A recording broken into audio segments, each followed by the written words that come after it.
Les podcasts de Nouvelle Acropole France. Empédocle d'Agrigente, le poète au-delà de la mort. Conférence par Isabelle Aumann, philosophe, rédactrice en chef de la revue Acropolis, enregistrée à Paris le 23 mai 2024 à l'Espace Falguière. Donc, nous allons parler d'Empédocle d'Agrigente. Agrigente, c'est en Sicile. Le philosophe mage. Voilà comment on pourrait le présenter au mieux et on va expliquer tout ça. Empédocle, c'est un personnage extraordinaire. Moi, j'aime beaucoup Empédocle. C'est un personnage extraordinaire et qui est très intéressant parce qu'il est plus documenté que les précédents philosophes que nous avons étudiés, Parménide, Héraclite, etc., qui sont, disons, sur lesquels il reste beaucoup moins de documents et de témoignages. Bon, Empédocle, on a pas mal d'éléments. C'est un philosophe qui a été énormément commenté, tout comme on l'a déjà dit de Héraclite et de Parménide, mais alors lui, véritablement, il va rassembler des avis très divergents. Et on peut dire qu'on a beaucoup bataillé à son sujet. Nietzsche disait « Empédocle, c'est la figure la plus bariolée de la philosophie ». On le présente comme un poète, comme un philosophe, comme un magicien, comme un chaman, avec des influences grecques mais aussi orientales. Certains disent que c'est un scientifique à l'esprit rationnel, d'autres qu'il relève de la mentalité magique. Bon, tout ça pour dire que c'est un personnage un petit peu étrange.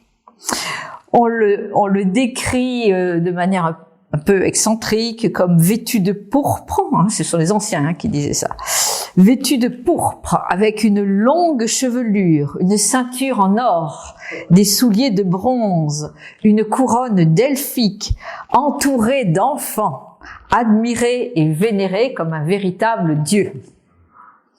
Donc là, vous voyez qu'on a affaire quand même à un personnage un peu hors du commun. Alors, on va parler, comme on le fait habituellement, de sa vie, de son œuvre et du contenu de sa philosophie. Alors, disons, de la même manière que les autres philosophes présocratiques, on ne connaît pas exactement les dates de sa naissance et de sa mort. Il a vécu au long du 5e siècle. Certains disent 495, il serait né en 495 avant Jésus-Christ. Diogène Laërce, le célèbre philosophe qui a écrit sur la vie de tous les philosophes, parle plutôt de 492, d'autres disent 484. Vous voyez, personne n'est d'accord. Mais c'est probablement les dates les plus anciennes qui, aujourd'hui, font plus consensus. Et il serait né donc dans la Grande Grèce. Vous vous rappelez que la Grande Grèce, c'est l'Italie. La Grande Grèce, c'est l'ensemble des colonies qui ont été établies par les Grecs, à la fois dans l'Italie du Sud et dans la Sicile. Agrigente, c'est en Sicile. Et Empédocle appartenait à une famille illustre.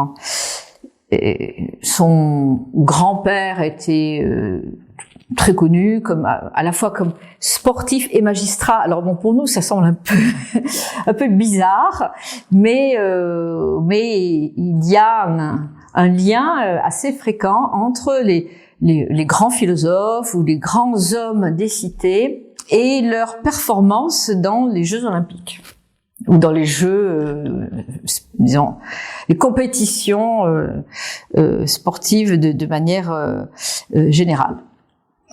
Ce qui prouve quelque chose qui est intéressant pour nous, surtout les Français, qui sommes un peuple assez intellectuel, c'est que la bonne vie passe par l'harmonie entre le corps et l'esprit.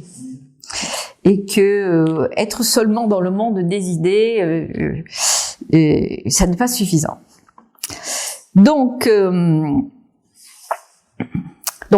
Agrigente c'est une ville intéressante. La Sicile est une ville, c'est un lieu, une région assez intéressante parce que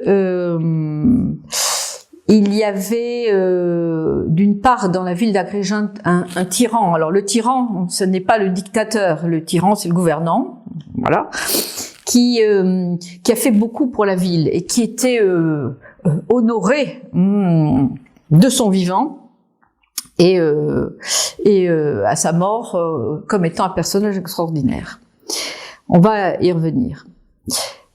Alors, où a étudié Empédocle? Qui furent ses maîtres? Alors là aussi, il y a beaucoup de débats, mais il y a deux filiations qui sont absolument claires. La première, c'est celle de Parménide. Parménide vivait donc dans la Grande Grèce aussi, à Élée, et Diogène Laërce explique qu'Empédocle s'est rendu à Élée et donc aurait suivi les enseignements de Parménide, et un autre commentateur qui s'appelle Théophraste dit que son initiateur en philosophie fut Parménide. Donc, la différence entre Parménide et Empédocle, c'est à peu près une vingtaine d'années. Donc, quand Empédocle avait 20 ans, Parménide en avait 40. Et on va voir qu'il y a un certain nombre d'analogies dans leur philosophie.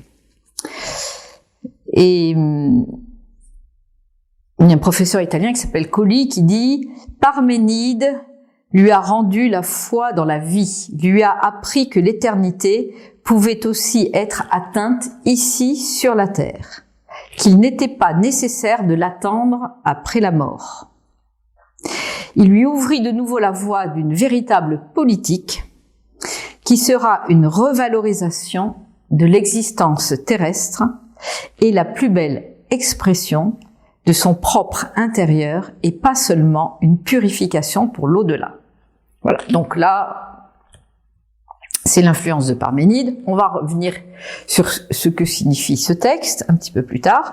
Et puis la deuxième filiation, évidente aussi, c'est Pythagore. Et cette filiation pythagoricienne a été mise en évidence à de nombreuses reprises.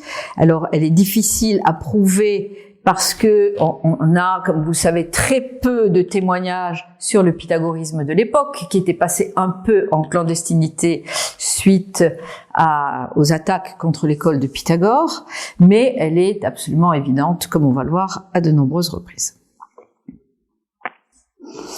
Alors, ces œuvres. On lui prête 43 pièces de théâtre, mais on ne sait pas si c'est tout à fait exact. En tout cas, les anciens disent qu'il a écrit 5000 vers. Peut-être c'est exagéré, peut-être c'était que 3000. En tout cas, il nous en reste 450. Ce qui, en proportion de tous ses prédécesseurs, est énorme. Et ce qui nous reste de lui se présente sous 3 formes. La première forme, c'est un poème qui était composé de 2 parties. La première partie s'appelait Sur la nature, mais comme on l'a vu, tous les autres prédécesseurs, tous les autres présocratiques ont écrit des textes qui se sont tous appelés Sur la nature. Donc, qu'est-ce que ça veut dire? C'est que sur la nature, c'est de parler de la vie, de l'univers, donc de cette énigme que représente la nature. Et la deuxième partie de ce poème s'appelle Purification. Et on verra là tout à fait l'influence pythagoricienne et même l'influence orphique, puisqu'on a déjà parlé de ce lien entre le pythagorisme et l'orphisme. Les deuxièmes témoignages écrits que nous avons sur Empédocle sont des citations. Des citations qui ont été transmises par d'autres auteurs. Un auteur qui a beaucoup écrit sur Empédocle, c'est Aristote, par exemple. Mais on verra qu'il y en a d'autres. Et les fragments qui sont donc conservés sont assez importants. Les citations sont assez longues. Et puis, ce qui est vraiment intéressant, c'est que on a trouvé, et ça c'est la troisième source, et ça c'est un peu un événement un peu exceptionnel. On a fait une grande découverte archéologique d'un papyrus sur les textes d'Empédocle par un égyptologue.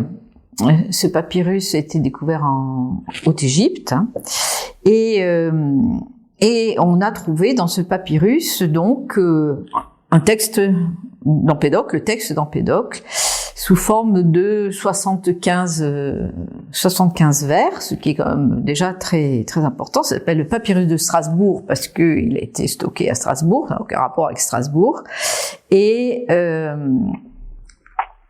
donc il a été découvert assez récemment, en 1994. Donc ça renouvelle et ça enrichit la connaissance d'Empédocle par rapport à d'autres traductions qu'on avait précédemment. Et donc c'est pour dire que nous avons un nombre d'éléments suffisants, en tout cas pour penser qu'on approche bien l'œuvre de ce philosophe. Alors, au long de sa vie, il va être connu pour au moins deux éléments: son engagement dans la politique et sa pratique de médecin. Alors, comme je l'ai dit, Agrigente, c'était une ville assez prospère, due au gouvernement du tyran qui s'appelait Théron. Ça s'écrit T-H-E-R-O-N. Et ce fameux Théron avait ordonné, entre autres, la construction d'un certain nombre de temples. Alors, je ne sais pas s'il y en a parmi vous qui sont allés en Sicile, et donc vous avez vu la vallée des temples d'Agrigente. Bon, voilà. Eh bien, cette vallée des temples a été érigée sous le fameux gouvernement de Théron. Ce qui montre donc qu'il y avait une activité cultuelle fort importante dans cet endroit. Et ce Théron était tellement reconnu et vénéré que Pindare, qui est un poète. Alors quand on dit poète, évidemment, on pense à un artiste ou on pense à quelqu'un qui va écrire, disons, de façon avec une mise en forme artistique et harmonieuse. Mais le poète dans l'Antiquité est celui qui sait entendre la voix des muses, c'est-à-dire qui est inspiré, donc qui est capable de capter des choses que les autres ne peuvent pas entendre et de les mettre en forme. Donc le statut de poète n'a rien à voir avec celui qu'on connaît aujourd'hui dans nos sociétés.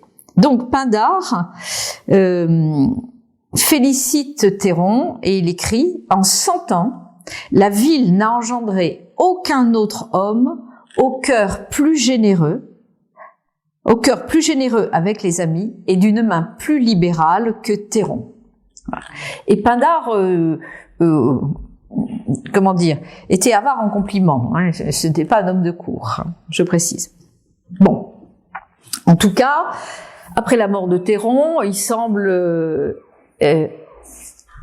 entrer. Tu es toute seule, Alice? Bon.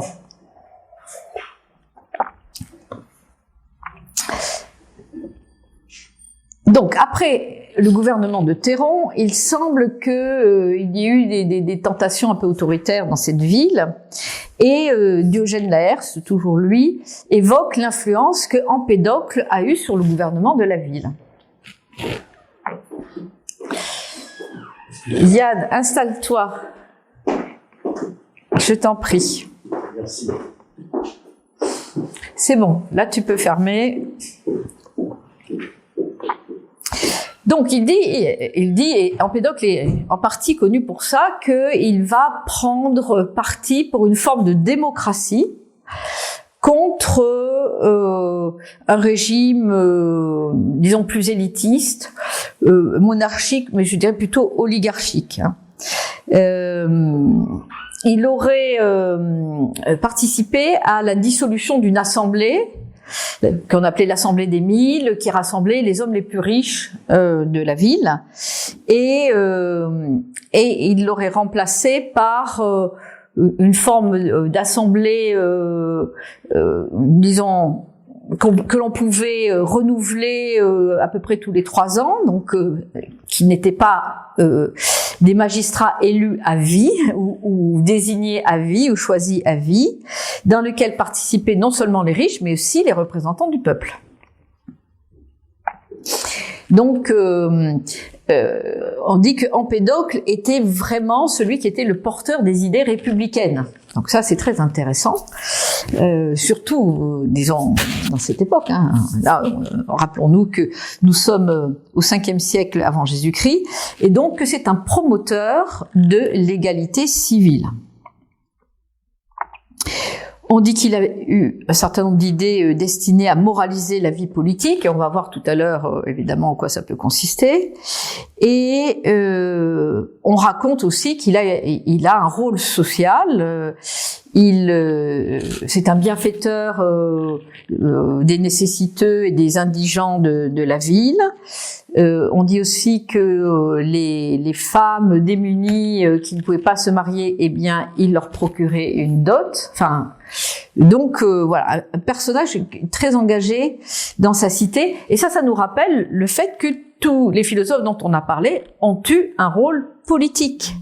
Et un rôle politique dans le sens d'être engagé pour le bénéfice de la société. Et ça, c'est aussi une clé, c'est-à-dire que tout à l'heure, je parlais de la philosophie comme mode de vie, mais la philosophie et les philosophes vont être des acteurs véritablement de la société dans laquelle ils vivent pour améliorer le monde dans lequel ils se trouvent. On dit que toute cette activité politique était probablement due à ses dons d'orateur, et Aristote prétend qu'il fut l'inventeur de la discipline qu'on appelle la rhétorique, qu'il était un maître accompli dans cette rhétorique, à tel point qu'il aurait été le professeur d'un très grand rhétoricien dont parle Platon, qui s'appelle Gorgias. Il y a un dialogue de Platon qui s'appelle le Gorgias.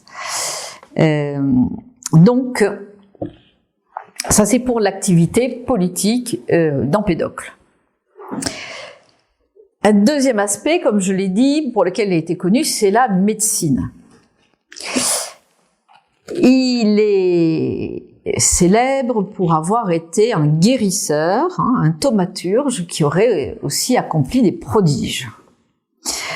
Alors on raconte une histoire dans laquelle il y a un banquet. Dans ce banquet, il y a 2 personnages et il y en a un qui a spolié l'autre.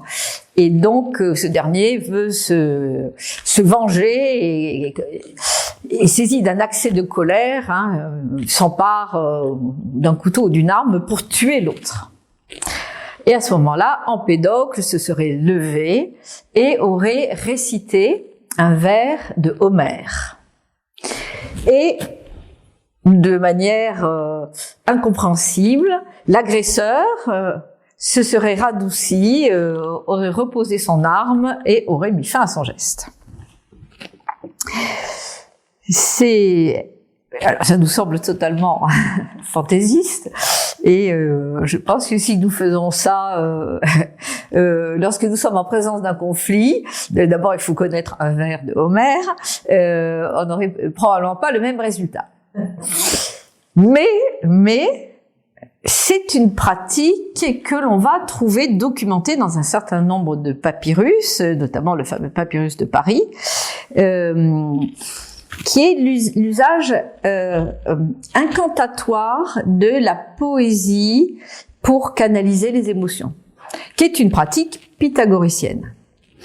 Et de manière générale, l'art pour harmoniser le plan émotionnel et psychologique. Et Platon en parle dans ses dialogues. Et c'est d'ailleurs pour ça, probablement, que vous savez que dans l'éducation des guerriers, on va trouver toujours un élément artistique. Il nous reste, par exemple, un témoignage qui vient d'Orient, le Bushido, dans l'éducation des samouraïs, eh bien, on va trouver l'art de la calligraphie, l'art de l'ikebana, l'art de la cérémonie du thé.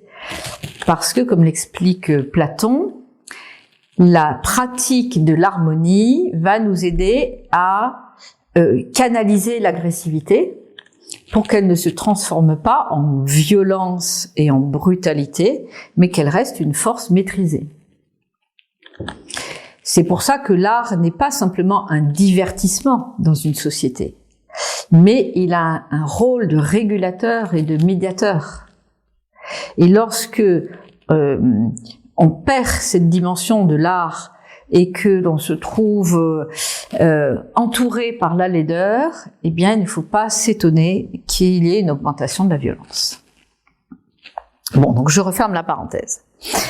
Alors, on raconte aussi que Empédocle aurait réalisé des guérisons extraordinaires, et par exemple, est documentée la guérison d'une habitante d'Agrigente qui s'appelait Pantée, qui avait été condamnée par les médecins et que Empédocle aurait sauvée. Dans son poème, il va parler de ramener de l'Hadès. L'Hadès, c'est le monde souterrain. Hadès, c'est le dieu du sous-terre, c'est le Pluton romain. C'est celui qui règne dans le domaine des morts. Et donc, quand Empédocle parle de ramener de l'Hadès la force vitale d'un mort, ceci nous fait penser, évidemment, non pas à une pratique de nécromancie, mais à une pratique chamanique, qui a été très bien documentée, déjà par Mircea Eliade. Vous savez que Mircea Eliade a beaucoup travaillé sur les techniques chamaniques, et maintenant, depuis les travaux de Eliade, qui doivent dater des années 50 ou 60, on a maintenant une beaucoup plus grande connaissance des techniques chamaniques, et on sait que le chaman peut voyager en esprit dans l'autre monde pour contacter l'âme du malade et le ramener à la santé. Et là, on voit évidemment rapproche Empédocle de la tradition orphique, puisque Orphée est connu pour être descendu dans les enfers, dans le royaume d'Hadès, vous vous rappelez, pour chercher Eurydice, et que Orphée était donc réputé, lui-même, pouvoir ramener les morts à la vie.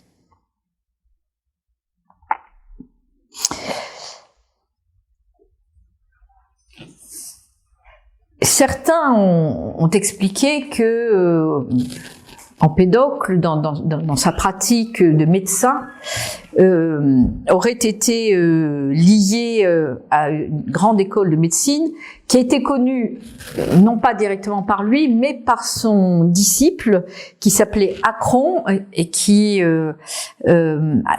lui, a laissé des traités de médecine. On dit qu'Empédocle en aurait écrit aussi des traités de médecine, mais il ne nous aurait rien resté de ces traités, et on verra tout à l'heure, j'en parlerai, de son approche de la connaissance des plantes et donc des remèdes.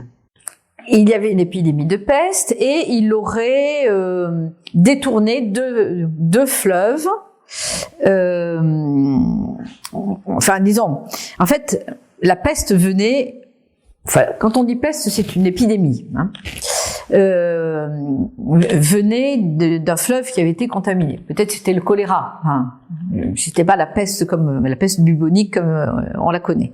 mais c'était probablement le choléra, puisque en fait l'idée c'est qu'il aurait donc détourné 2 rivières pour nettoyer le fleuve contaminé, et ainsi il aurait sauvé cette ville. Et Diogène Laërce dit que les habitants de Célinonte l'adoraient comme un dieu, parce qu'évidemment il les avait sauvés. Et un autre prodige est rapporté par Plutarque, qui raconte qu'il aurait empêché un vent pestilentiel de s'abattre sur les habitants d'une ville, en entourant ou un défilé, enfin le vent s'engouffrait dans un défilé avec des peaux d'âne. Et bon, peu importe les détails, mais en tout cas, de cet événement, il est resté à Empédocle un surnom qui est empêche-vent ou arrête-vent. Voilà. Donc, là, on voit que on est face à quelqu'un qui ne se contente pas d'être un homme politique, qui ne se contente pas d'être un correct médecin, mais qui va accomplir des événements un peu extraordinaires, et qui en fait se présente beaucoup plus comme un magicien, comme un chaman, comme on l'a dit, comme un magicien, comme un médecin, certes, des corps, mais aussi des âmes, et on va voir comment il se présente lui-même. Donc dans la deuxième partie du poème, qui s'appelle Purification, voilà ce qu'il dit de lui. Pour vous, donc il s'adresse aux habitants d'Agrigente. Pour vous, moi je suis un Dieu immortel. Je ne suis plus rien de mortel. Et il rajoute, quand j'arrive dans les cités populeuses, puisqu'il voyageait, les hommes et les femmes me vénèrent et me suivent en foule. Ils demandent, avides, la voie qui mène au salut. Les uns veulent des oracles, les autres, innombrables, que transperce longuement l'âpre douleur, implorent la parole qui guérit les malades. Donc là, il est en train de dire que quand il arrive, tout le monde se précipite sur lui pour guérir les corps et les âmes, d'accord ? Et qu'il est vénéré comme un dieu. Donc ça va commencer à nous mettre la puce à l'oreille sur le type de personnage que pouvait être Empédocle, puisque il va incarner véritablement la figure du sage. Le sage comme un personnage intermédiaire entre l'homme ou l'humanité courante et les dieux et les divinités. Quelqu'un qui va faire le lien entre ces 2 plans. Et il va parler du sage dans son poème, dans lequel il va dire que le sage, c'est celui qui va rassembler beaucoup de fonctions. C'est celui qui est poète, c'est celui qui est devin, c'est celui qui est médecin, et c'est aussi celui qui est prince. Et il est poète, comme je l'ai dit, c'est-à-dire une poésie qui est une poésie inspirée. Il est devin. Il est devin parce que il parle comme un oracle. Il donne la parole des dieux, où il est capable de prédire des choses. Il est médecin. Les iatromantis, qui vous vous rappelez, qui étaient l'épithète qui était attribuée à Parménide, et qu'on a trouvé à Élée, enfin Vélia, romain, attribué à Parménide, Oulios Iatromante. L'oracle, la médecine, la poésie, ce sont les pouvoirs du philosophe qui vont pouvoir s'exprimer dans la cité en tant que prince. Et ça va nous rappeler quelque chose qui a été identifié par Marcel Détienne, c'est ce qu'on appelle les maîtres de vérité. C'est-à-dire ceux qui savent, les sages, les maîtres de vérité qui connaissent les mystères et qui sont capables de purifier l'âme, qui sont capables de purifier les cités sur le plan physiologique, guérir les corps, protéger des épidémies, mais aussi sur le plan moral, guérir l'âme, moraliser la cité. Alors, ne prenons pas pour autant Empédocle pour un vaniteux, parce que à la suite de cette présentation que je viens de vous lire, il rajoute: mais pourquoi me complaire en ces pensées, comme si c'était un grand mérite de m'élever au-dessus d'eux, c'est-à-dire de la foule, les très malheureux mortels. Voilà, bon, donc on ramène quand même les choses à ce qu'elles sont. Donc c'est intéressant de voir cet aspect d'Empédocle. Parce que, comme je l'ai dit, il y a eu beaucoup de divergences sur le personnage et son interprétation. Et de manière générale, il y a beaucoup de divergences sur l'interprétation de tous ces grands philosophes que nous avons vus. Parce que d'un côté, il y a ceux qui vont les présenter comme étant des philosophes empreints d'archaïsme ou de pensée et de culture primitive, mais dans le sens négatif du terme.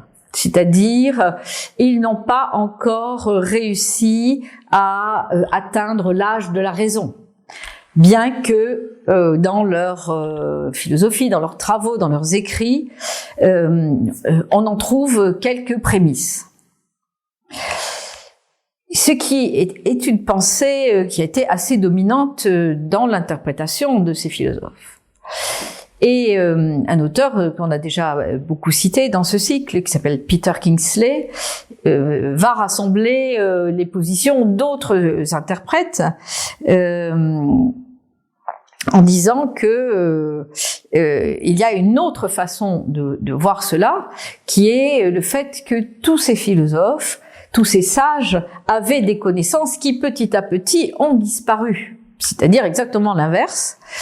Et Kingsley dit que les philosophes antiques eux-mêmes, les autres, ceux qui ont suivi Platon, enfin Socrate, Platon, etc., les ont reconnus comme étant le point culminant de la philosophie. Donc, non pas le point de départ, mais le point culminant. Il dit que c'est une façon, ce point culminant, une façon d'atteindre ce que la seule pensée était incapable de réaliser. Il ne s'agit pas seulement de penser, mais de savoir. L'élévation de l'homme jusqu'au Dieu et la divinisation de l'âme. Parce que c'est de ça dont on parle. La question, c'est de savoir en quoi l'enseignement, la pratique de ces philosophes était capable de développer à l'intérieur de chacun l'élévation de l'âme jusqu'au plan spirituel le plus élevé. Et donc, c'est une nouvelle façon de voir la sagesse antique. Et comme on l'a dit, c'est un tournant qui a été pris déjà depuis ces dernières décennies, notamment sous l'impulsion de Pierre Hadot que j'ai déjà cité, et qui réouvre des perspectives sur la compréhension de la philosophie ancienne. Et comme le dit Kingsley, le rejet de la dimension magique, chamanique, mystérique de ces philosophes, il dit le rejet de tout cela a paralysé tous les efforts de compréhension de la philosophie antique présocratique. Parce que on a projeté sur ces premiers philosophes une vision rationaliste, mais qui ne correspondait pas du tout à la réalité. Et on a projeté une vision qui est que la magie était la corruption de la philosophie. Ou certains autres ont dit la corruption de la religion. Un univers d'ignorance et de superstition. Mais en réalité, quand on commence à vouloir regarder les choses sans préjugés, on s'aperçoit que la réalité est très différente. Et c'est comme ça qu'on peut de nouveau découvrir la réalité du personnage d'Empédocle. Un des chercheurs qui s'appelle Comfort, qui est assez connu, dit la première condition pour comprendre Empédocle, c'est de bannir la notion d'un abîme entre les croyances religieuses et les opinions scientifiques. Son œuvre est un tout dans lequel la religion, la mystique, la poésie et la philosophie sont indissolublement unies. Et ça, je pense que ça dit bien la réalité du personnage, c'est qu'il va couvrir différents domaines. On n'a pas parlé encore du domaine scientifique, mais on va voir qu'il avait, comme les autres philosophes dont on a parlé, de larges connaissances scientifiques et qui vont être à la base d'ailleurs d'autres découvertes. Alors pour terminer, et j'en reparlerai un petit peu plus tard, comment est-il mort ? Comment est-il mort ? Nous n'en savons pas grand-chose. Nous ne savons d'ailleurs pas non plus quand. On a dit que ça pouvait être vers 435 ou 424 avant Jésus-Christ. Il y a à peu près 10 ans de marge d'incertitude. Et il y a beaucoup de versions. La version la plus répandue, j'en parlerai tout à l'heure, c'est qu'il serait mort en se jetant dans l'Etna, qui est le volcan donc de la Sicile. Donc il serait monté en haut de l'Etna et se serait jeté dans le volcan et serait mort. D'autres disent qu'il se serait retiré de Sicile dans le Péloponnèse, donc en Grèce. D'autres disent qu'il se serait noyé dans la mer. D'autres disent qu'il se serait pendu. Enfin, tout le monde raconte son histoire, mais la version dominante est celle du volcan. Bon, voilà pour une présentation du personnage, de sa vie, avant que nous n'abordions les éléments clés de sa philosophie. Ça va? Est-ce que vous avez des questions? On peut prendre un petit temps pour les questions s'il y a. Et si... Non, c'est fascinant. Mais c'est, je pensais à Jésus et à tous ses disciples. Oui. Et comme c'était comme ça, on avait presque comme des prophètes qui étaient là et qui avaient une foule qui les suivait. Oui, tout à fait. On a aussi un autre personnage de ce style qui est Apollonius de Tyane, aussi dans l'Antiquité. Il y a plusieurs personnages. Mais, disons, leur image a été brouillée justement par les préjugés qui ont été projetés sur eux. Voilà, oui. Rationalisme. La dimension de l'âme. Absolument. On voit le résultat des siècles après. Certes. Alors, sa philosophie. Donc, sa philosophie, on va évidemment y avoir accès à travers son poème. Son poème qui se présente comme la transmission d'un maître à son disciple, notamment dans la deuxième partie du poème, Purification. Il s'exprime à l'intention d'un personnage qui s'appelle Pausanias, qui est un médecin. Et il lui dit, je vais te transmettre en fait les secrets de ma pratique qui va te permettre de réduire les souffrances des mortels. Et il lui dit, tiens-le en toute vérité présente, car d'origine divine est le récit que tu as entendu. Donc, il lui dit, c'est la vérité, ce que je te dis. Pourquoi? Parce que c'est d'origine divine, c'est-à-dire je l'ai capté ou je l'ai compris par ma propre ascension intérieure, hein, parce qu'on a vu qu'il était un peu considéré comme un dieu. Et donc c'est la vérité des dieux que je suis en train de te communiquer. Et il lui dit, je vais t'apprendre à exercer les mêmes pouvoirs magiques que moi. Combien de remèdes pour les maux et de refuges pour la vieillesse, tu les apprendras. Car pour toi seul, j'ai donné un but à tout cela. Tu feras cesser la fureur des vents infatigables qui, tout en haut de la terre, s'abattent et détruisent les récoltes avec leur souffle. Et à ton tour, si tu le souhaites, tu ressusciteras des brises compensatrices. Tu ordonneras après la lugubre pluie un temps sec, bienvenu, et des fluides qui demeurent dans l'éther, nourriture des arbres, et tu sortiras de l'Hadès la vigueur d'un homme défunt. Donc là, vous voyez qu'il lui promet plein de choses très intéressantes. Moi, je pense que nous, on est face au réchauffement climatique. On se pose plein de questions, mais je crois qu'on devrait se dire, il y a quand même des gens qui ont été capables de faire des choses que nous, on a oubliées. Peut-être, sans tomber dans la superstition et la pseudoscience, se poser des questions. Puisque ce qu'il dit là, on va le retrouver aussi dans certains papyrus. C'est pas seulement Empédocle qu'il écrit dans son texte, mais on voit qu'Empédocle était déjà très vénéré à son époque. Donc ça ne venait pas de rien. Il n'y avait pas les réseaux sociaux à l'époque pour fabriquer des fausses images. Il fallait vraiment que les gens aient une réalité. Et donc, en tout cas, tout ce dont il parle, on va le retrouver aussi dans d'autres textes.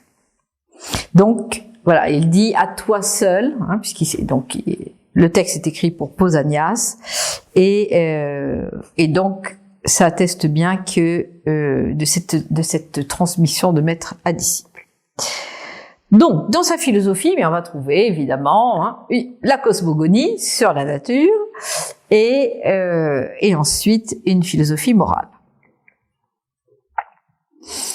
La cosmogonie repose sur une conception qui est commune à tous les philosophes que nous avons étudiés, selon laquelle tout est vivant. L'univers est vivant. C'est un macrobios. Et que cet univers prend sa racine dans le 1. Le 1, alors il va fustiger tous ceux qui pensent que l'univers n'est de rien. Comme Parménide, hein. L'être est, le non-être n'est pas. Le néant n'existe pas. Le non-être n'est pas, ça veut dire le néant n'existe pas. Il n'y a pas de néant. Et donc, il va à la fois expliquer que les choses ne viennent pas de rien et que rien ne disparaît vraiment. Que les choses ne se dissolvent pas. Il dit ce sont les insensés à courte vue qui professent ces erreurs. Ce tout est représenté par une sphère. Sphéros, bon. Comme nous l'avons vu aussi chez Parménide. Les 4 éléments. Alors, très souvent quand on va parler d'Empédocle, on va dire Empédocle est le père de la théorie des 4 éléments. On se rappelle que dans les différents présocratiques, certains professent que l'univers vient de l'eau, d'autres du feu, etc. Là, Empédocle explique qu'il y a 4 racines pour l'univers manifesté, qui sont les 4 éléments. Donc là, c'est vrai que c'est le premier qui va expliciter cette théorie. Et il va les associer à des dieux. Il va dire le feu, c'est Zeus resplendissant. En réalité, il le dit pas comme ça. Il va nommer les dieux, puisqu'il veut mettre en évidence la nature divine et éternelle des éléments. Donc Zeus, le feu. Héra, qui est l'épouse de Zeus, la Junon romaine, l'air. Donc on a un premier couple, Zeus et Héra, le feu et l'air.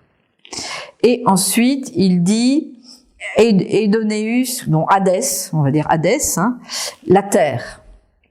Et Nestis, qui est une déesse sicilienne qu'on va mettre en relation avec Perséphone, la Proserpine romaine. Il la décrit comme ça, par ses larmes abreuve les sources pour les mortels, donc associé à l'eau. Donc on a un deuxième couple qui est Hadès-Perséphone, puisque Perséphone est l'épouse de Hadès, la reine du monde des morts, qui est la terre et l'eau. Donc ces 4 racines sont les 4 principes de la matière. Alors le 4 nous fait penser évidemment inévitablement à la tétractise pythagoricienne, mais en même temps on est là dans une vision physique et métaphysique en fait de la vie et de la nature. Pourquoi? Parce que ces 4 éléments, ils sont non engendrés, ils sont éternels et ils n'ont pas été engendrés. Empédocle dit: tous ont le même âge. Donc le feu, l'air, l'eau, la terre ont le même âge. De plus, chacun montre un rang différent, puisque divers est le caractère de chacun. Donc ils sont différenciés. À tour de rôle, ils l'emportent au fil du temps. C'est-à-dire, à certains moments, certains éléments sont dominants par rapport à d'autres. Et hors d'eux, rien ne naît ni ne périt. C'est-à-dire qu'ils englobent la totalité de la manifestation de la nature. Donc c'est le premier qui va dire cela et qui va organiser les éléments dans cet ordre. Donc c'est très intéressant. Mais ça ne s'arrête pas là, puisqu'il va expliquer que ces 4 éléments sont animés par 2 mouvements, par 2 forces. Alors il dit: double est l'histoire que je vais te raconter. Tantôt l'un grandit à partir du multiple jusqu'à demeurer seul. Tantôt il se divise à nouveau et de l'un surgit le multiple. Donc, ça c'est une phrase qui est très importante parce que certains ont dit: ah, mais Empédocle est en train de diviser l'unité de Parménide et ne reconnaît pas l'un. Mais le texte montre que c'est pas du tout le cas. Il explique quelque chose qui, évidemment, est la grande question de tous les philosophes qu'on a trouvé chez tout le monde, c'est comment l'un devient le multiple. Et comment le multiple redevient l'un. L'un qui devient le multiple, c'est le surgissement de la création, de la manifestation de l'univers. Et comment le multiple revient à l'un, c'est le parcours que doit emprunter l'âme humaine, qui est plongée dans cet univers multiple, mais qui doit retrouver cette unité, ce mystère des origines. Alors, il continue, il dit: double est donc la naissance des choses périssables, double aussi leur dislocation. Alors, il dit quelque chose que je vais expliquer ensuite. Car pour toute chose, la réunion, en même temps, engendre et sépare. Tandis que ce qui s'est développé se disperse à nouveau et s'envole, et cet échange continuel n'a pas de fin. Donc, qu'est-ce qu'il est en train de dire? Il y a une combinaison de ces 4 racines cosmiques par des mouvements, un mouvement qui va aller vers la dispersion, un mouvement qui va aller vers la réunion. Et il va personnifier ce mouvement par 2 forces. Ces 2 forces, ce sont l'amour ou l'amitié et la haine. On dit amour ou amitié parce que il emploie deux mots. Il emploie beaucoup de mots pour désigner cette force d'union dans son texte. Donc philia ou philothèse. Bon. Donc on traduit en général par amour ou amitié. Et haine, neikos. Et c'est la force d'attraction, la force d'union. Et la haine, la force de répulsion, la force de séparation. La haine, il va employer également beaucoup de mots et le ressentiment, la colère, le meurtre, la corruption. Mais le sens profond, c'est la présence de ces deux forces antagonistes, la force qui va relier, qui va donc agglutiner, qui va réunir, et la force qui va séparer, disloquer, désunir. L'amitié ou l'amour, il dit, avec elle, ils conçoivent, les hommes, conçoivent des pensées amicales, réalisent des actions en accord, et lui donnent le surnom de joie ou Aphrodite. Aphrodite, déesse de la beauté et de l'amour. L'autre, la discorde, ou la haine, ou la lutte, et la destructrice. Elle va produire donc la séparation et la multiplicité. Et donc, il y a cette double force, comme on l'a dit tout à l'heure. Il dit parfois par amitié, concourant dans un seul ordre du monde. Voilà. Donc, les choses sont unies, un seul ordre du monde, c'est-à-dire l'unité. Et d'autres fois, au contraire, séparés, chacun de leur côté, par l'aversion de la haine. Jusqu'à ce que, réunis en un, le tout finisse par surgir du plus profond. Donc, qu'est-ce qu'il est en train de dire? C'est que de manière alternative, on est dans une unité, et ensuite, on va se trouver dans une multiplicité, et de cette multiplicité, on va revenir à l'unité. Le tout finisse par surgir du plus profond. Quand l'amitié prévaut, il y a unification. Et donc, ce tout, cet être complet, va se réaliser sous cette image de la sphère, puisqu'on a dit que le un, le tout, comme chez Parménide, est symbolisé chez Empédocle par la sphère. Donc, quand l'amitié prévaut, donc quand on arrive à établir des relations harmonieuses, on parvient à une unité, à un tout, qui a une force métaphysique, puisque c'est l'origine des choses.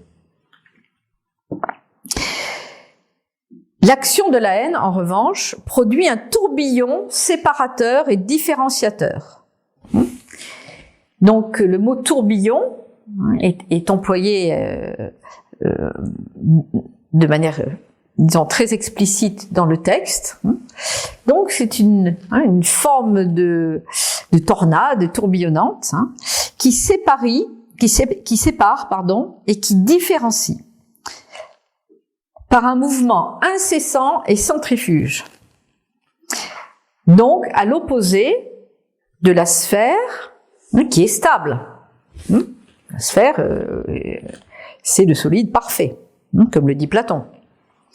Et le tourbillon, il est instable et centrifuge. Ainsi, la sphère se divise sous l'action de la discorde, pour revenir ensuite circulairement vers l'amitié unificatrice. Alors c'est intéressant parce que ces deux termes qui semblent opposés ne sont en fait que les deux faces d'une même monnaie. Vous vous rappelez, quand on a parlé de Pythagore, on a évoqué justement cette vision des Grecs de ces deux grandes divinités primordiales, que sont, notamment dans l'orphisme, Eros, l'amour, et Eris, la discorde. Eros, Eris, c'est presque le même mot. Ça s'écrit pareil. Il y a un O et un I de différence. Et vous vous rappelez que la discorde, Eris, c'est une déesse très connue puisque c'est elle qui va provoquer la guerre de Troie en jetant la pomme de la discorde aux Troyens, Paris, en lui disant « offre cette pomme à la plus belle des déesses et tu auras l'amour de la plus belle des femmes, Hélène de Sparte. » Bon. Alors, nous avons un auteur français qui s'appelle Romain Rolland, qui a écrit, au début du XXe siècle, un texte sur Empédocle d'Agrigente, que vous pouvez trouver sur Internet, c'est en accès libre, je vous conseille de le lire. Alors, c'est le style, évidemment, des écrivains du début du XXe siècle, un peu lyrique, mais il est très intéressant parce que lui a très bien compris et explique de manière très simple des choses sur lesquelles ensuite beaucoup de gens se sont pris la tête. Alors je vous lis l'histoire de ce mouvement entre la haine et l'amitié. Le récit d'Empédocle débute par le stade de la haine. Le cosmos est anéanti. Les éléments étrangers l'un à l'autre n'ont entre eux nul échange. Nulle communication. Chacun des éléments séparés forme une masse homogène. Ils se fuient. L'amitié bannie forme la zone externe du chaos qu'elle assiège. Mais voici que, les temps révolus, une fissure se produit dans le vase fermé du monde que remplissait la haine. Elle s'égoutte au dehors et fuit très lentement. Et à mesure que son niveau baisse, accourt pour la remplacer le flot bienfaisant de l'amour immaculé. Sur son passage, les éléments qui sont séparés se rapprochent et se mêlent. Un sillon de vie se creuse sous le choc. La pression réciproque des deux forces rivales déclenche dans l'inerte chaos le mouvement en tourbillon. L'amour va droit au centre de ce premier centre du monde d'où la haine se retire. Et de ce noyau primitif, premier foyer d'union, il reconquiert peu à peu, pied à pied, tout le reste de son empire. L'amour et la haine, ce n'est pas la séparation parfaite. C'est un mélange. L'amour est un mélange. Même si, selon Empédocle, nous vivons aujourd'hui à l'âge de la haine, puisque le cosmos commence par la haine. Romain Rolland a écrit ce texte en 1918. Et évidemment, on sortait de la boucherie de la Grande Guerre, et il fait beaucoup d'analogies aussi, non pas dans son texte, mais j'imagine des analogies intérieures sur ce monde dominé par la séparativité, dominé par les antagonismes, et qui font que toutes les choses vont rentrer en opposition, ou comme le dit Empédocle, chaque élément séparé forme un tout homogène, c'est-à-dire que on est dans sa petite bulle, et on est imperméable aux bulles des autres, donc il n'y a pas de rencontre possible.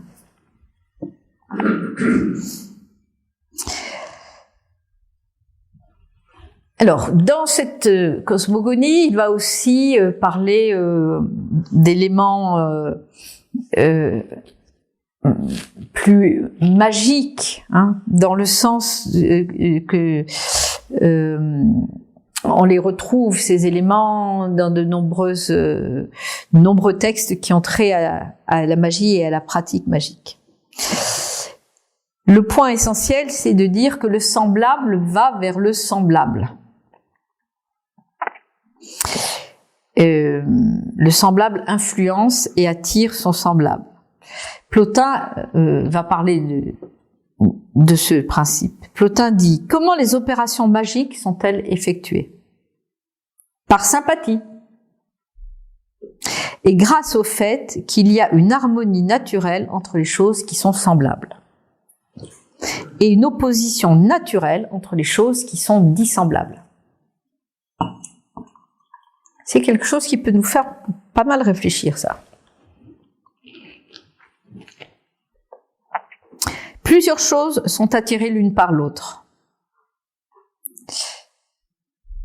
En toute chose, la vraie magie est l'amour qui se trouve en elle, avec le conflit.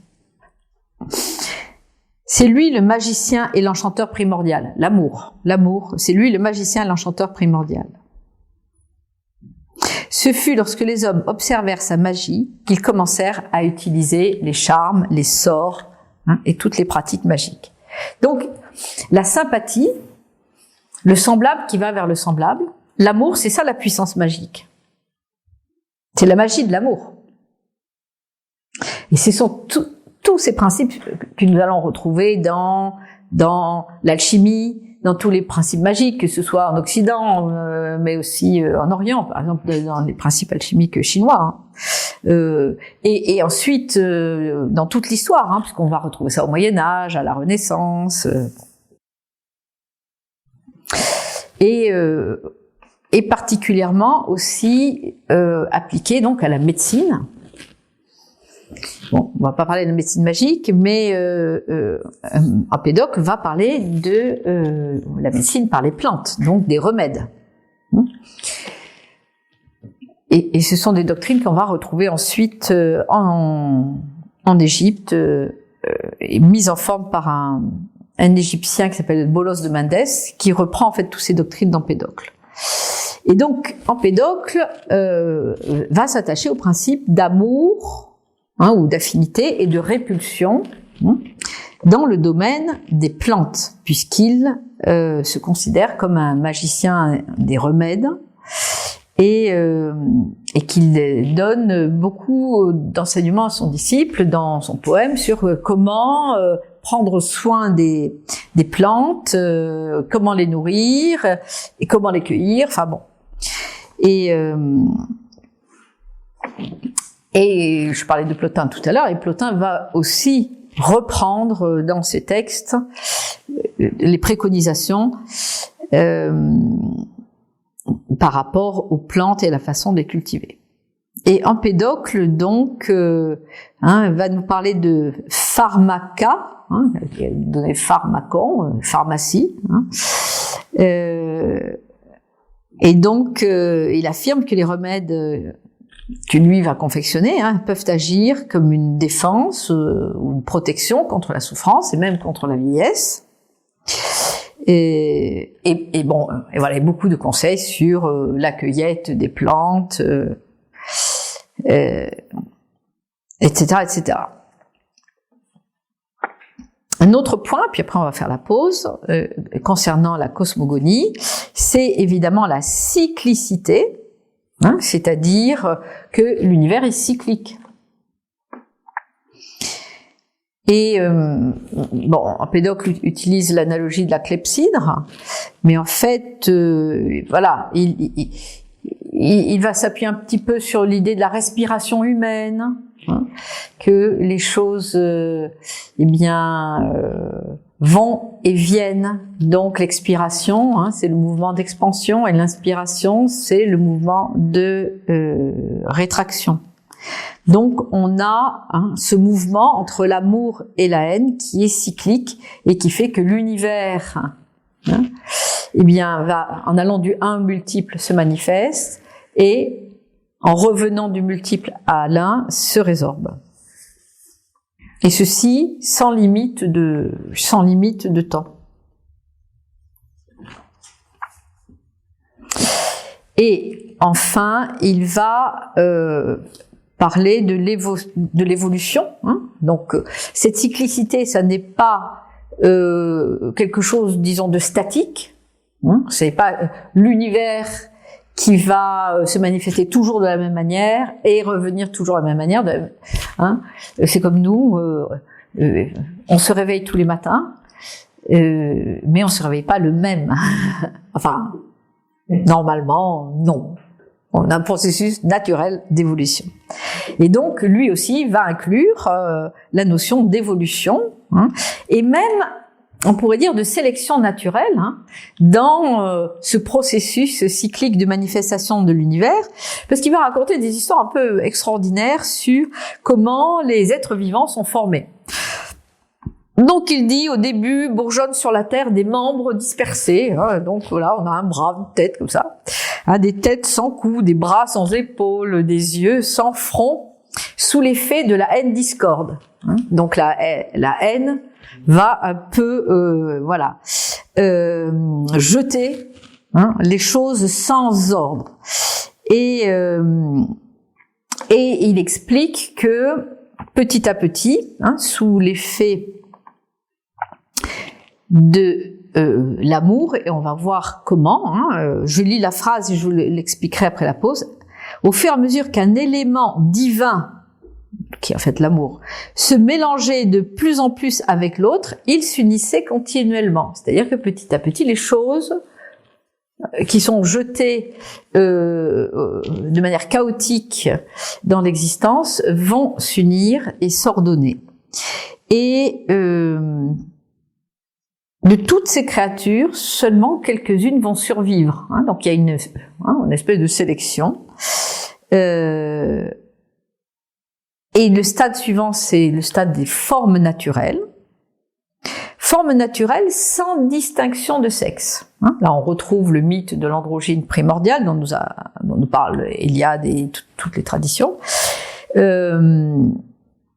qui se reproduisent aussi grâce à des œufs. Ça aussi fait écho à de très vieilles traditions. Et enfin, le monde actuel, qui précède le retour de l'amitié, puisqu'on ne vit pas dans le monde de l'amitié, mais ça vous a pas échappé, sont les êtres vivants sexués qui conforment notre monde actuel. Et ensuite, il va faire beaucoup de considérations, mais dans lesquelles nous n'allons pas rentrer, sur tous les processus biologiques qui caractérisent les êtres vivants, la fonction du poil chez les animaux, la façon dont le jus de raisin se transforme en vin, et beaucoup d'autres phénomènes concernant les êtres vivants. Je vous propose que l'on s'arrête là pour faire une petite pause et nous allons voir la suite des événements après. Alors, nous abordons la deuxième partie du poème d'Empédocle sur... pardon ? Philosophie morale. Oui, qui s'appelle Purification. Vous vous rappelez que ça s'appelle Purification.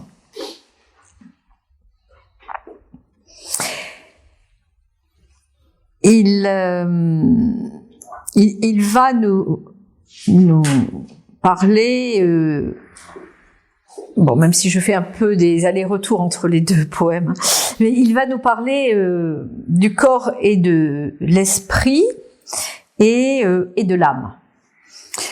Alors, il nous dit « L'esprit rapide n'a pas besoin du corps pour accéder à la connaissance et au savoir parfait. » Là, c'est intéressant, c'est anti-aristotélicien, c'est-à-dire, nous n'avons pas besoin des sensations ou des perceptions ou de l'expérience matérielle pour accéder à la connaissance.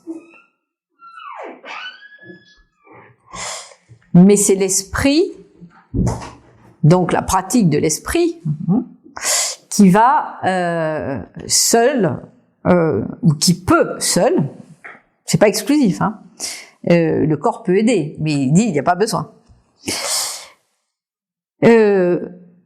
Mais bon, voilà, il constate que les êtres humains ne connaissent pas cette vérité. Donc, il dit la chose suivante. Beaucoup de mots MAUX assaillent les mortels et obnubilent leurs pensées. Ils ne voient qu'une brève part de leur propre vie. Et, voué à un court destin, il s'agite et se dissipe comme une fumée. Chacun ne croit qu'à ce sur quoi il est jeté. Poussé de tous côtés, il vante de tout découvrir. Et pourtant, combien peu ils peuvent voir, entendre et saisir par l'esprit.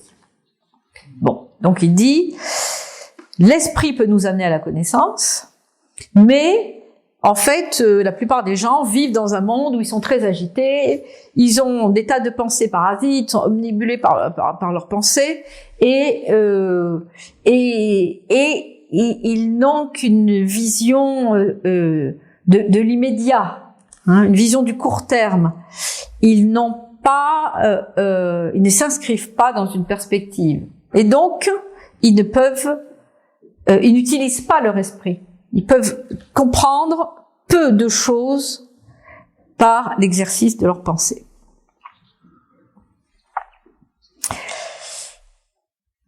Alors, on va arriver à la doctrine de l'âme chez Empédocle.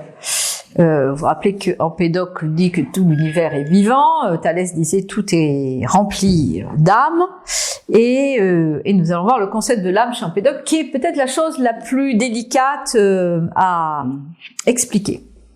L'âme, normalement, dans les textes grecs, est traduite du mot psyché. Hein, psyché. Mais dans le poème d'Empédocle, psyché n'apparaît qu'une seule fois. Il va parler d'une âme vitale, d'une âme physique, âme sensitive. Il va parler d'une puissance génératrice, une force qui pousse à la croissance de la vie. Et ça va être à peu près tout. Et il va aussi parler des démons. Hein, vous savez, daimon, D-A-I-M-O-N, hein, daimon, c'est cette entité intérieure que l'on peut traduire par voie de la conscience. Vous savez que Socrate expliquait qu'il avait un daimon qui lui parlait à l'oreille et qui lui disait ce qu'il ne devait pas faire. Et qu'il écoutait toujours la voix de son daimon. Et donc nous allons explorer ce concept de âme daimon, âme démon, d'accord. Donc chez Homère, ce mot est employé et veut dire Dieu, voilà. Et chez Platon, donc à la suite de Socrate, il est plus individuel, c'est le Dieu en soi. Donc, on va pouvoir déduire de cela, je reprends la définition de Gernet qui dit le daimon individuel ou l'âme démon, c'est la conception d'un être résidant en l'homme qui se révèle après la mort de l'homme et parfois même de son vivant. En fait, on pourrait dire que c'est l'âme immortelle. Parce qu'en fait, les Grecs distinguent psyché et nous. Et même si le mot nous n'est pas employé par Empédocle, psyché c'est l'âme mortelle, l'âme vitale, sensitive, même intellectuelle d'une certaine manière, hein, dans le sens de la pensée concrète. Et puis il y a l'âme immortelle, celle qui survit après la mort, et aussi à laquelle l'homme peut accéder de son vivant. Et donc, cette âme immortelle est de nature divine, c'est-à-dire qu'elle a une dimension universelle. C'est pourquoi Socrate peut dire « Connais-toi toi-même et tu connaîtras l'univers et les dieux ». C'est de cette âme-là dont on parle lorsqu'on parle de l'âme démon. C'est l'âme divine. Et Empédocle dit donc que les âmes démons sont des intermédiaires, hein, qui vont donner vie à tous les êtres variés et divers, hein, tout en unifiant l'ensemble avec une essence commune. C'est-à-dire que c'est ce qui relie les êtres différenciés avec le tout. En fait, ce sont des parcelles d'amour, hein, c'est ce qui est dit dans le texte. C'est comme si l'amour c'était un grand ensemble et qu'il y avait eu des projections et que ces projections vont rentrer dans le vivant. Et là, je vous rappelle ce qu'on a vu avant la pause.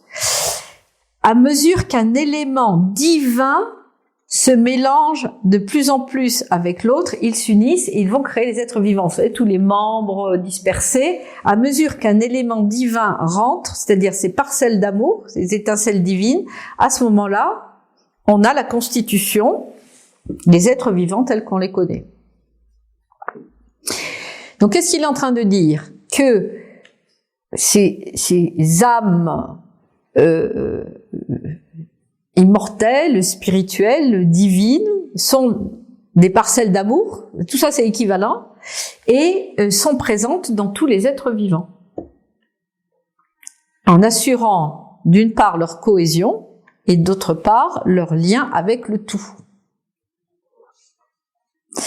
Et donc Romain Rolland, qui lui a très bien compris l'affaire, et c'est pour ça que j'aime bien son texte, il dit « On peut les interpréter comme les pythagoriciens, comme l'âme supranaturelle ou mystique. Elle est distincte de la simple conscience sensible et intelligible, c'est-à-dire psyché. La conscience sensible et intelligible, c'est vraiment la définition de psyché, qui est un attribut universel de la substance et se transforme à l'infini. Les démons, les âmes mystiques, survivent au-delà de la mort. Leur but est de participer à l'esprit sacré qui remplit l'univers, c'est-à-dire l'amour,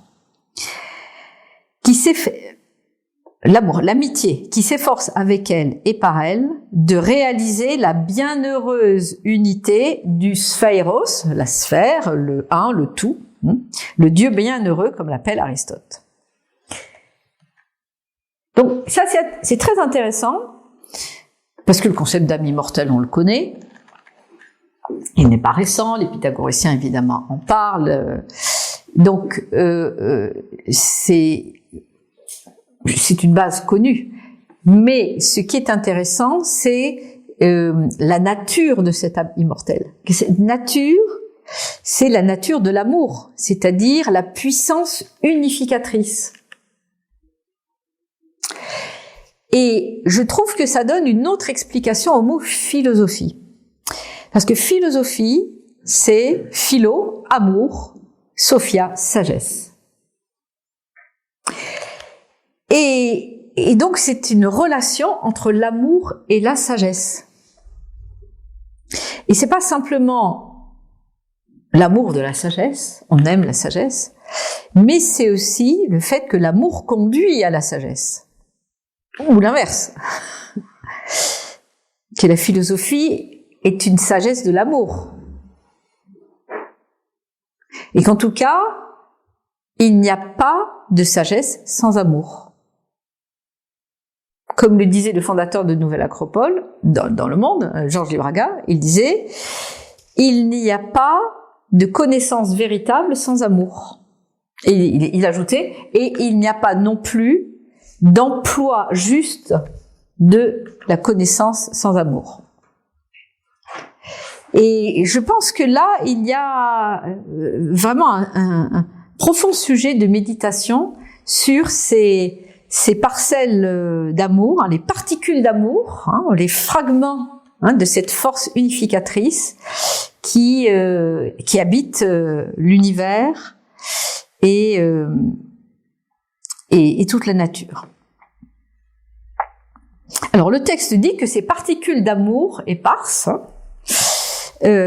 sont mélangées au cours d'une série d'incarnations à des particules de conflit. Donc en fait, les êtres vivants ont deux forces en eux, et nous, on le sent aussi. Ils ont une force unificatrice, C'est-à-dire que nous, on voudrait pas vivre, par exemple, en ermite, tout seul, sans voir personne. Il y a quelque chose qui nous pousse à nous relier aux autres. Et pas seulement à nous relier aux autres, à avoir des interactions sociales, mais aussi à la coopération, à l'interdépendance avec les uns et avec les autres. Et en même temps, il y a en nous une force de séparation, de conflit. Il y a ce qui est à moi, ça c'est à moi. C'est pas à toi, c'est à moi. Ou je suis moi, ou moi j'ai mes idées. D'accord ? Donc, nous sommes habités par ces deux forces, cette force d'union et cette force de séparation, de la même manière que tout ce qui existe dans le monde. Parce que si il n'y avait qu'une force d'union, on est d'accord qu'on serait tous fusionnés, donc il n'y aurait pas de différence entre nous. On ne serait même pas des Siamois, on serait, une immense boule, justement.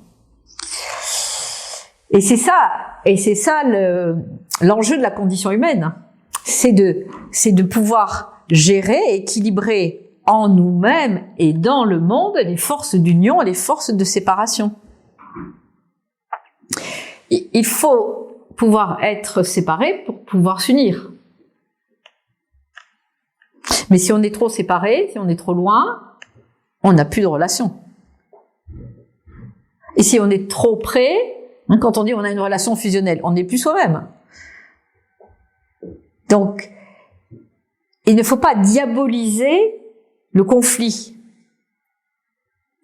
Pour dire, ce qui est bien, c'est l'amour, et la haine, c'est pas bien. Ben, la haine, oui, c'est pas bien.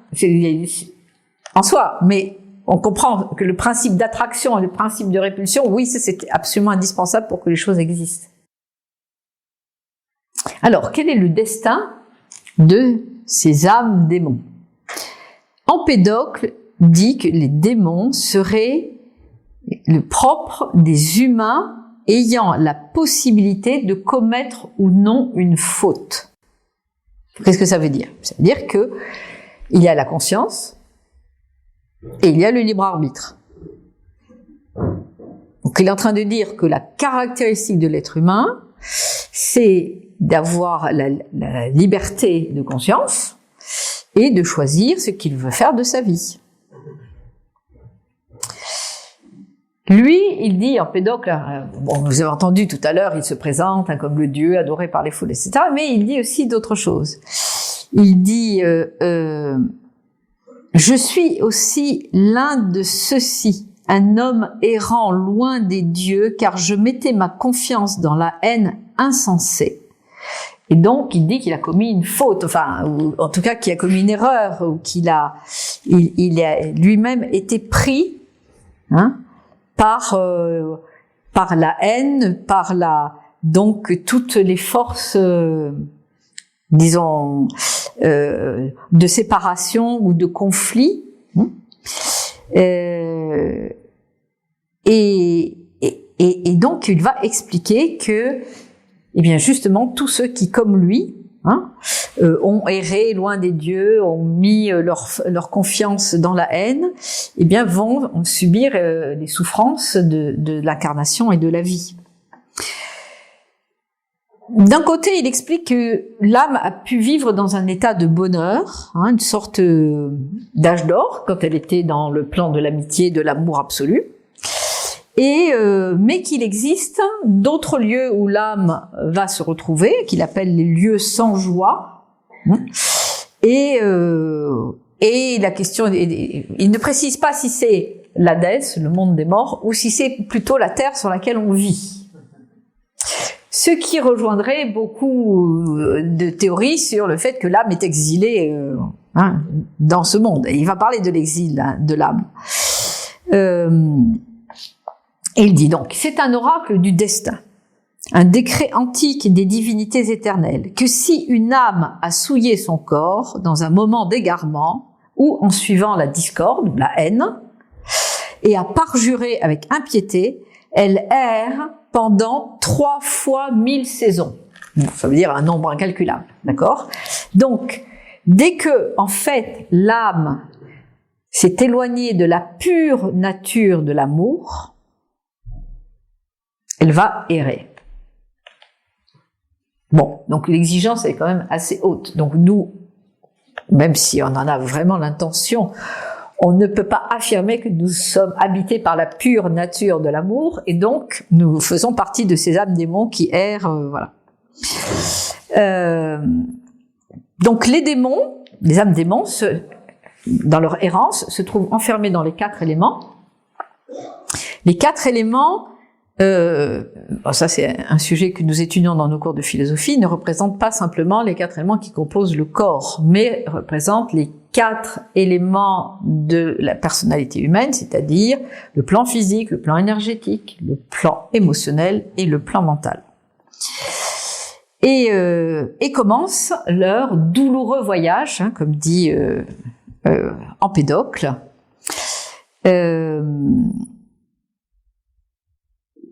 Alors, quel type de fautes peuvent commettre ces âmes démons, puisqu'elles ont le choix, et elles ont le droit, hein, elles ont la possibilité de commettre des fautes. Alors, apparemment, elles ne se privent pas de cette possibilité. Alors, le crime est décrit de la manière suivante. Malheur à moi, quand le jour sans pitié ne m'a pas détruit, avant que je n'ai eu autour de mes lèvres la pensée des actes affreux de la dévoration. Voilà. Le crime, c'est la dévoration. Dévorer. Alors, il y a beaucoup de traductions de ce mot, c'est un peu compliqué. Donc, dévoration peut aussi vouloir dire anthropophagie ou aussi gloutonnerie. Alors, évidemment, il ne s'agit pas de crime anthropophagique, il faut prendre ça à plus haut sens, mais disons, on peut le prendre à plusieurs niveaux. Le premier niveau, c'est ne pas tuer les êtres vivants. On se rappelle que Empédocle pense que tout est vivant, que tout l'univers est vivant. Mais en même temps, il va expliquer que tous les êtres possèdent cette âme sensible, notamment les animaux. Et donc, manger un animal, c'est se manger soi-même. Hein, à un moment, il le dit. Malheureux, ne cesserez-vous jamais le douloureux carnage? Ne voyez-vous pas insensé que c'est vous-même que vous égorgez stupidement? Puisqu'il y avait des sacrifices sanglants à l'époque, et de la même manière que Pythagore, il va lutter contre les sacrifices sanglants. Donc, il y a cette idée de, de l'interdépendance fraternelle entre les êtres vivants, en tout cas entre déjà les animaux et les êtres humains. Et ça, c'est une clé par rapport à la question de la dévoration, puisque il va expliquer que dans l'univers, tout va se transformer d'une chose dans l'autre, et que même les plantes, dit-il, hein, c'est Aristote qui le cite, sont mues par des désirs, jouissent et souffrent. Donc il dit en fait tout cet univers vivant, conscient et sensible. Enfin, quand on dit conscience, c'est pas la soi-conscience. Et il y a beaucoup d'auteurs, philosophes, qui vont expliquer que dans l'univers, les êtres vivants sont conscients. Conscience veut dire qu'ils perçoivent, mais ça veut pas dire qu'ils ont une soi-conscience. Hein. Il faut pas anthropomorphiser tout. Hein. Et évidemment, il y a une clé morale. Hein, c'est de ne pas dévorer son prochain. Les requins qui veulent, prendre possession de l'autre, les oppresseurs, ceux qui vont opprimer leurs congénères. Donc, la dévoration, elle peut, s'entendre sous différentes clés. La gloutonnerie, de la même manière. La gloutonnerie, qu'est-ce que c'est? C'est l'avidité. Et je pense qu'aujourd'hui, beaucoup de personnes sont tout à fait d'accord pour dire que notre monde est malade d'avidité.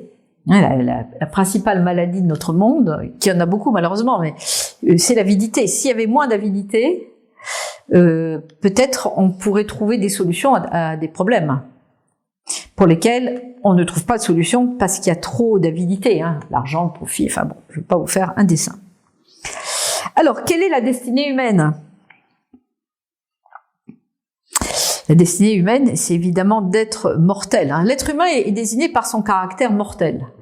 Et les dieux sont immortels. C'est ça la grande différence entre les deux.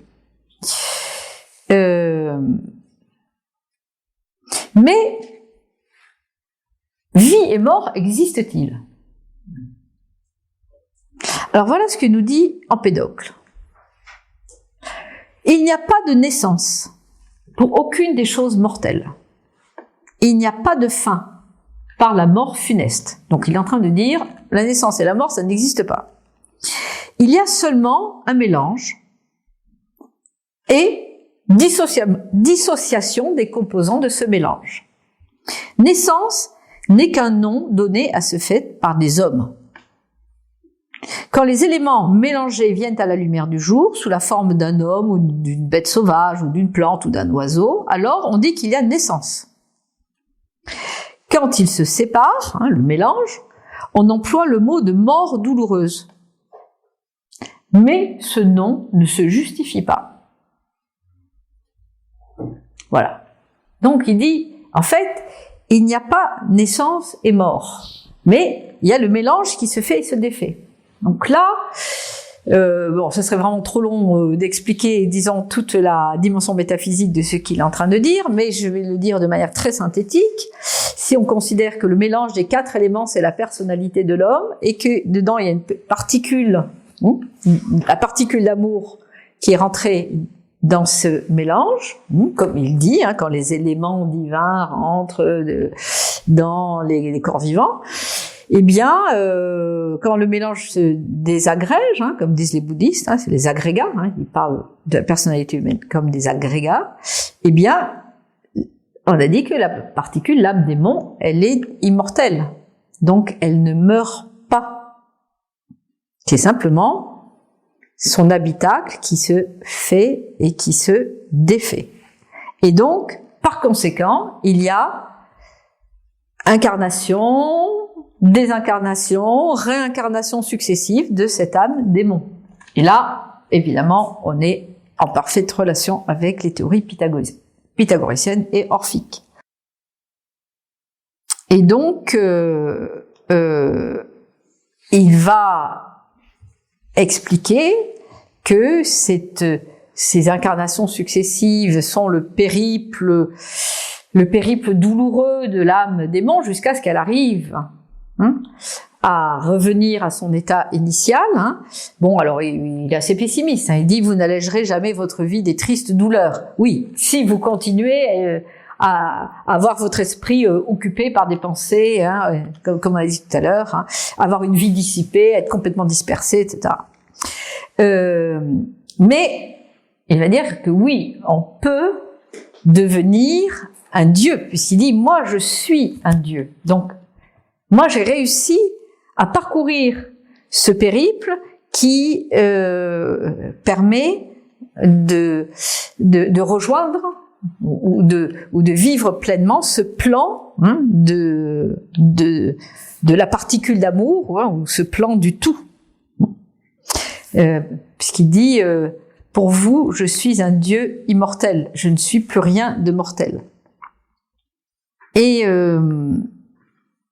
Et donc, on va revenir, ce sera notre conclusion, ce sera une longue conclusion, sur l'énigme de sa mort. Au début, on va reparler de comment est mort Empédocle.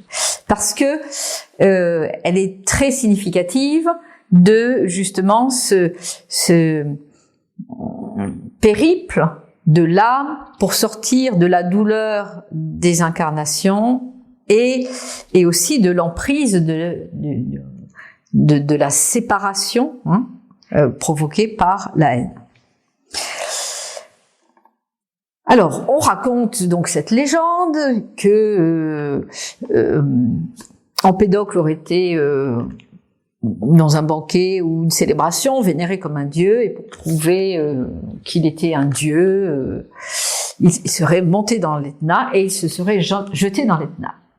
Mais et donc, pour montrer aussi qu'il était capable de faire disparaître son corps, mais que l'Etna aurait rejeté une sandale de bronze. Parce que vous vous rappelez qu'il marche avec des sandales d'airain, avec la couronne, la tôle, le pourpre, etc. Bon. Évidemment, tout le monde dit, c'est quand même complètement idiot.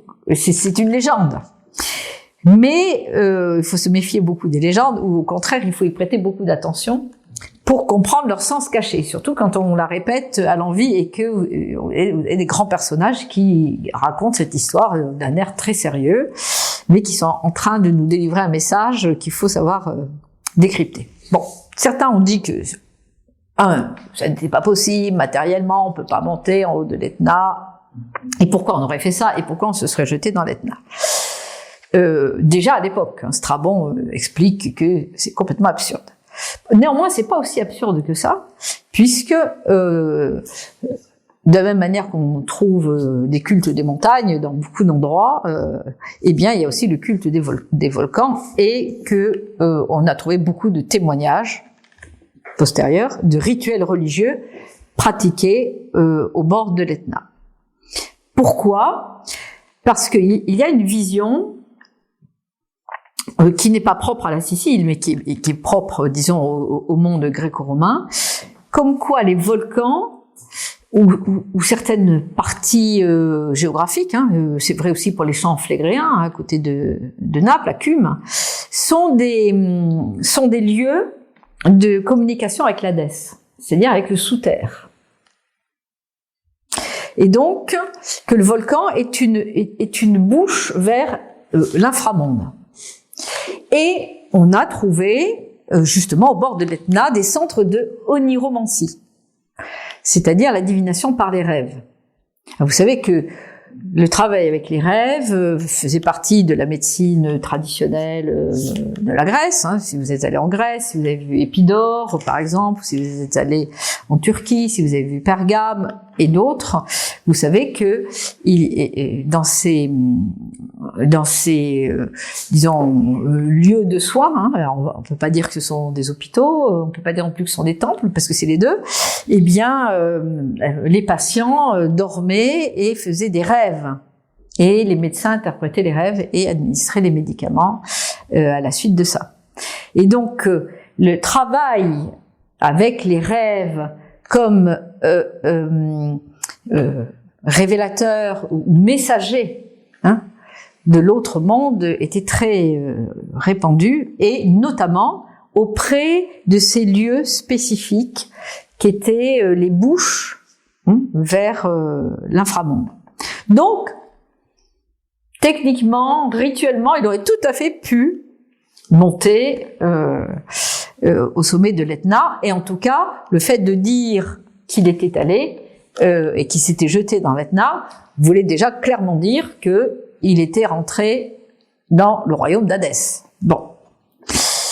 De manière volontaire.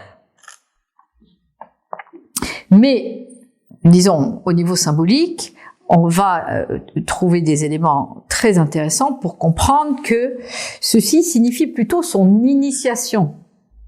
C'est-à-dire qu'il a pu, de son vivant, rentrer dans le royaume des morts et en ressortir. Dans un schéma qui est très classique et qui est descente aux enfers, désagrégation et remontée et renaissance, qui est le scénario initiatique, orphique et pythagoricien par excellence. Comme le dit Mircea Eliade, personne ne peut aller au ciel, donc devenir immortel, sans être d'abord descendu dans les enfers. C'est le scénario initiatique qu'on va retrouver de manière universelle, et là je vous renvoie vraiment à toute l'œuvre de Mircea Eliade qui démontre ça très très bien. Donc, on est beaucoup plus sur ce type de signification quand Empédocle dit « moi je suis un dieu immortel ». Ça veut dire j'ai vécu ce scénario. Et donc vous avez beaucoup d'auteurs qui vont justement expliquer que que Empédocle va suivre ce scénario et que ceci va expliquer ses pouvoirs chamaniques dont on a parlé précédemment, c'est-à-dire capable d'aller dans le royaume des morts et de ramener l'âme de quelqu'un ou l'âme des vivants du royaume des morts. Notamment Jean-Pierre Vernant, qui est un grand spécialiste de la Grèce antique, et Marguerite Yourcenar, qui a beaucoup écrit sur Empédocle aussi. Mais parlons de la sandale de bronze. Parce que donc, il y a une sandale de bronze qui est rejetée. Bon. Donc, c'est pareil, tout le monde dit, bon, la sandale de bronze, mais personne ne va se promener avec des sandales de bronze aux pieds. C'est quand même, c'est d'un mal pratique absolu. Et évidemment, personne ne se promène avec des sandales de bronze aux pieds. Mais la sandale de bronze est un symbole très particulier qui est associé à la déesse Hécate. Hécate, ça s'écrit H-E-C-A-T-E. Hécate est une déesse qui est reliée au mystère de Perséphone et de Déméter. Perséphone, on se rappelle, c'est l'épouse de Hadès, c'est la reine du monde des morts, et Déméter, c'est sa mère, et les mystères de Perséphone et de Déméter, qui étaient à la base des institutions des mystères en Grèce, notamment les mystères d'Éleusis, mais il y en a beaucoup d'autres. Les mystères de Déméter et de Perséphone sont ceux de la naissance, la descente aux enfers de l'âme et la renaissance. Donc, ils vont nous parler du destin de l'âme, de son alternance entre ce qu'on appelle la vie et la mort, et en même temps que cette descente aux enfers permet la renaissance ou l'acquisition de l'immortalité. Et précisément, les cratères des volcans et ces autres portes de l'Hadès sont associés au mystère de Déméter et de Perséphone, puisqu'il s'agit de l'entrée dans cette descente de l'âme, descente dans l'inframonde. Je préfère dire l'inframonde que les enfers, parce que les enfers, c'est une connotation chrétienne, et en fait, l'inframonde, c'est vraiment le monde souterrain, le monde des morts. Et donc, le bronze était le métal qui était associé aux morts. C'est pour ça la sandale de bronze. Et enfin, le cratère d'un volcan, on sait que ce qui sort du cratère d'un volcan, le volcan, il crache le feu. Donc là, on a évidemment toute la symbolique du feu. Le fait de se jeter dans le volcan, c'est comme se jeter dans le feu. Et la fonction du feu est une fonction purificatrice. Surtout dans le cadre du monde souterrain et des morts. Et donc, ce feu purificateur, il va purifier donc les scories et c'est comme le métal qui va être purifié par le feu. Et ça nous rappelle aussi la légende de la cuisse d'or de Pythagore dont nous avons parlé. C'est exactement le même symbolisme. C'est-à-dire on est passé par le feu, on a été purifié par le feu et on renaît sous une forme lumineuse, incorruptible. Et donc, on devient justement ce Dieu, puisqu'il dit voilà, je suis un Dieu. C'est ce que dit, c'est ce que essaie d'expliquer Empédocle. Il essaie d'expliquer que chaque être humain peut suivre ce processus qu'on va appeler chez les Grecs le processus d'apothéose ou le processus d'héroïsation, dans lequel l'homme acquiert l'immortalité. Et on peut revenir à l'épisode dont je vous ai parlé de la purification de la ville de Sélinonte, vous savez, avec le fleuve et les deux rivières qu'il a détournées pour purifier le fleuve. En réalité, il n'y a aucun élément historique d'aucune sorte qui attestent de cette légende. Mais, en revanche, détourner des rivières pour purifier un endroit sale, ça nous rappelle quand même quelque chose, hein, les écuries d'Augias, Héraclès. Héraclès, c'est le prototype de l'homme-dieu, notamment dans la Grande Grèce. C'est très très important le mythe d'Héraclès dans la Grande Grèce. Et donc, Héraclès, il passe des épreuves, et ensuite, vous vous rappelez, il gagne l'immortalité. Et donc, cet épisode un peu comme ça inventé de la ville de Célinonte, eh bien, c'est encore une autre façon de dire que Empédocle, comme Héraclès, était celui qui avait gagné l'immortalité à travers les épreuves initiatiques qu'il avait dû passer. Donc, eh bien, pour conclure, on pourrait dire beaucoup de choses sur Empédocle. On voit que c'est très très riche comme sujet. Mais bon, pour conclure, je pense que ce qui est important, parce que c'est aussi la conclusion de notre cycle, c'est de voir que Empédocle s'inscrit dans une culture, et notamment, moi je vais faire référence surtout à la culture orphique et pythagoricienne dont nous avons parlé ensemble. C'est une culture initiatique, une culture ésotérique et magique, et pas simplement philosophique, je dirais. Bien que pour moi, la philosophie englobe toutes ces dimensions, puisque il va, à travers ses connaissances, nous expliquer que la compréhension du monde, parce qu'à quoi sert sa cosmogénèse ? Pourquoi parle-t-il de la cosmogénèse ?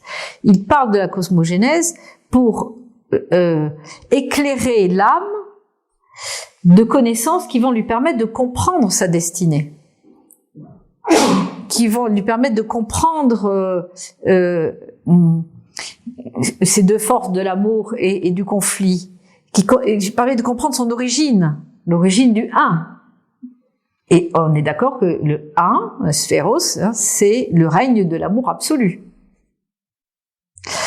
Qui va lui permettre de comprendre que le mélange des quatre éléments, donc ce dont il est composé, en apparence, est quelque chose qui va se dissoudre et disparaître.